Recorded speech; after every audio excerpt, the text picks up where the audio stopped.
Sa ngayon po, as we speak, ilan na po yung kabuuan ng foreign nationals na nasa iba't ibang detention facilities po dito sa bansa? Sa dalawang detention facilities na may hawak po nito mga foreign nationals with regards to POGO workers, Mhm. with PAOK, we are now at 899. So as of last night, 899 po yan. Then doon po sa Bureau of Immigration Warden Facility naman po ng Bureau of Immigration, lagpas na rin po sila ng 300. May naiwan pang around 300 sa kanila doon sa mga nahuli naman po nila with regards doon sa Rairan, doon sa may Parañaque area. So thereabouts, meron ako tayong mahigit 1,000 po na awaiting deportation. Oo. Ito pong tinutukoy ninyo na 899 na foreign nationals na nasa detention facility ngayon ng PAOK. Yan po bang detention facility na iyan, pang ilang katao lang dapat supposedly? Well, we could accommodate around 1,500 at a maximum Mm. foreign detainees, so to speak. We have 2 floors na ginagamit po nating custodial facility, yung 5th at saka 6th floor ng temporary custodial facility namin sa PAOK.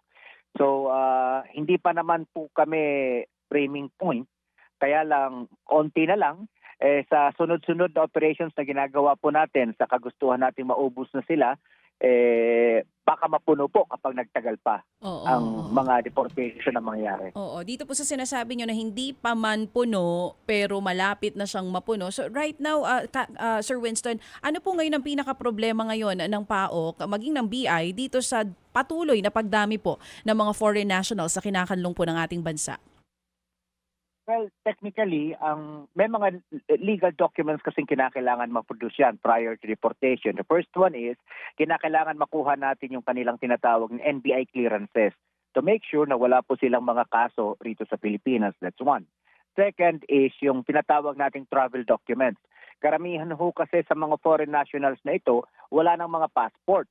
So kinakailangan yung kanilang respective embassies ay mag-issue ng mga tinatawag nating one-way travel passes or one-way travel documents.